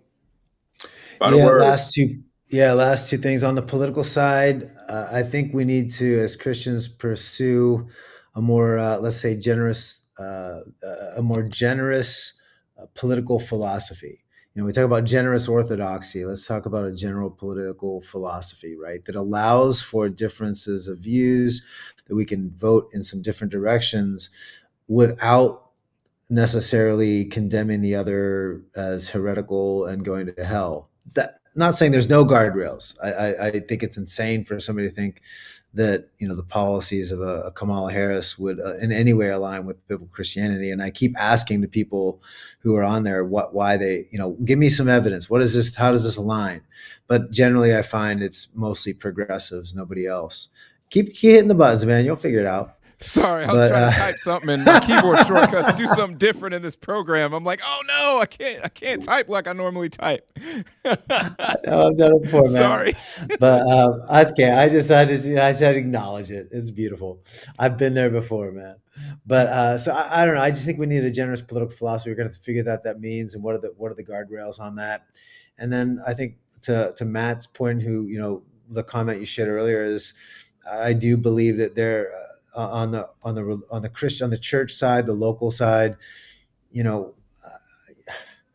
there is such a desperate longing for stability and mental strength and security on the part of the people. And we saw that. That's why this Trump election was so strong in his direction, because people are looking for somebody who will stand up for them and do want a strong man.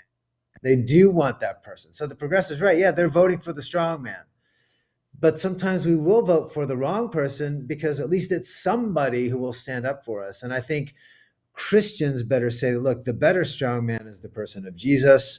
And that if we have a relationship with those people, let's introduce them to the person of Jesus, who's going to do a lot more than any politician on any side. And we have opportunity for the gospel with the hurting, the vulnerable, and those who are truly in need. And that will be present in our lives over the next 4 years, no matter where you are. So those are the people we have a chance to impact with the hope of Jesus. Amen, brother. Well, we lost Kevin. We lost Kevin, man. We closing it out. You my co-host to close out the show, man. Man, thanks so much for being on again, Joe. It's awesome to get to have your knowledge and your wisdom as a part of the conversation. Thanks, man. I'm glad to have you. I was enjoyed your stuff, man. Keep at it. I'm praying for you guys and praying for the success of Informed Takes. Thank you, man. Thank you so much. Everybody, we really appreciate y'all. Thank you for hanging out with us on a Friday night. We'll be back next Friday. In the meantime, give us a like, give us a subscribe, and tell your friends about us. Folks, stay informed. We'll see you later.